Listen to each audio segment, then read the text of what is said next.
Hello Commanders, I'm Commander Gremlin Spotter, and in this video I'm going to do a couple of maneuvers on a high G planet. This is an extreme situation. I'm in a cutter, which is a very heavy ship, on a very heavy planet, 10.66 Gs. We're going to do a down thrust. I'm going to hit the down thrust button and see what kind of altitude we lose. Then going to do a flight assist on or off, or on and off, for 2 seconds. Then I'm going to execute a very fast turn, as if you saw something and you wanted to whip around really quick to see what it was you missed. And then we're going to do a really nice easy turn. This is how you and then that's basically me showing you how you should turn on a high G planet without getting yourself into trouble. And then last but not least, we're going to execute what people would call a barrel roll or maybe a snap roll. Basically, I'm just going to roll the ship on its longitudinal axis a full 360 degrees. And we'll just see what happens. This is more for fun. If anybody's ever taken Anaconda and rolled it upside down on a higher G planet, and they'll start to realize they lose altitude really quickly, that's because your thrusters on top aren't nearly as strong as the thrusters on the bottom of your ship.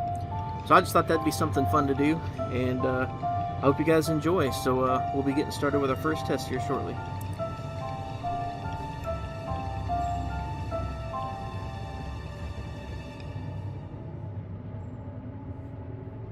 Alright, so this is test number 1, down thrusters. I'm going to hit the down thrusters and see how much altitude we lose. I'm at 39.5 kilometers, so pretty sure I'm going to have enough altitude to perform this maneuver.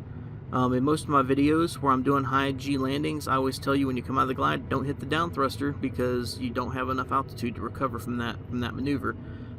We're just going to see how much we lose with a heavy ship like this on a heavy planet. So let's go ahead and get this test started.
Alright, looks like we are done with that maneuver.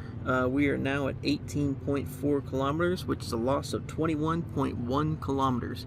I'm not going to do anything in these tests other than perform the maneuver, and I'm going to let it do its thing and see how it plays out. So by hitting the down thruster with this kind of ship this heavy and this kind of gravity, you can lose about 20 kilometers. We're going to go on to the next test. In this test, we're going to turn the flight assist on and off. I'm going to hold it off for 2 seconds and then turn it back on, and we'll see what kind of altitude loss we get on this. Flight assist off. Flight assist on.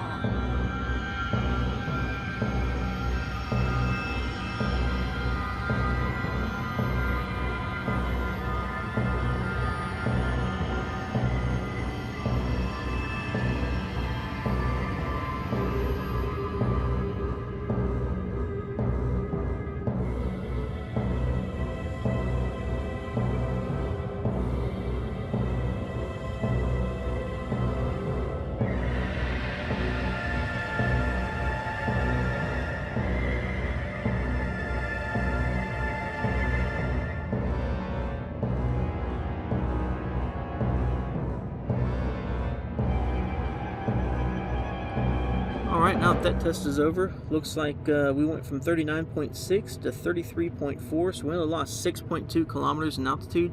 This is a much better option than hitting your down thrusters. If you need to lose some altitude on a high G planet, I suggest you turn off your FA and then turn it back on, and in little short spurts, and that should get you down where you need to go in a hurry. Let's go ahead and start our next one. The next one is the high speed turn. Alright, so this is going to be our high-speed turn test. I got this idea when I was on a planet, on a 3G planet. I was trying to get some biologicals, and I tried to whip around really fast, thinking nothing of it, and I ended up losing control of my ship and slamming into the ground. So it didn't really destroy me, but it surprised me a bit. So I thought this would be a good one to add in here, that high-speed turns are not a good idea to do on high-G planets. So right now, I'm going to execute a 180-degree turn. I'm at about 40.3 kilometers, and we'll see what kind of altitude loss we get on this particular maneuver.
Alright, we are down to about 7.26 kilometers. So we had a loss of 33 kilometers just doing a high-speed turn. So heads up, if you're on a high G planet and you need to turn around, we're going to cover on how to do that next. But I would not suggest you full throttle it and whip your ship around.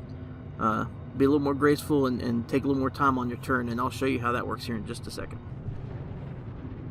Alright, so this is going to show you how to properly execute a turn on a high G planet without getting yourself in trouble. We're at about 40 kilometers, and I'm going to go ahead and execute a full 360-degree turn, and we'll see how this turns out.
Alright, well there you have it. While it takes a little bit longer, you're basically going to rotate your ship on its vertical axis. Basically we call that a yaw. You're going to yaw your ship to the left or right and just stay on it until you get all the way around. If you start hearing that creaking and groaning, that's a sign you might start losing some altitude, so just come off of it a little bit. But you keep holding like that, you'll be good to go. Alright, next is going to be our snap roll or barrel roll. Alright, so this is going to be our longitudinal roll. We're going to roll the ship on its longitudinal axis and see what kind of altitude we lose here. This is just mainly for fun.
Alright, well that was fun. Looks like we started at about 40.3 kilometers. We are now at 9.76, so we had about a 30.5 kilometer drop just doing the barrel roll or the longitudinal roll. So there you have it. That, like I said, it was mainly for fun. I hope you enjoyed the video. I hope this was kind of helpful. If you're flying those bigger ships and you like these higher G planets, I hope this helps you out. I hope this helps you realize what can happen with these higher Gs. Go out there, get on a high G planet in the ship you enjoy, and try some of this stuff out for yourself and see how your ship specifically reacts to these, so that when you get in hairy situations on those planets, you know how your ship is going to handle. Thanks for watching, guys.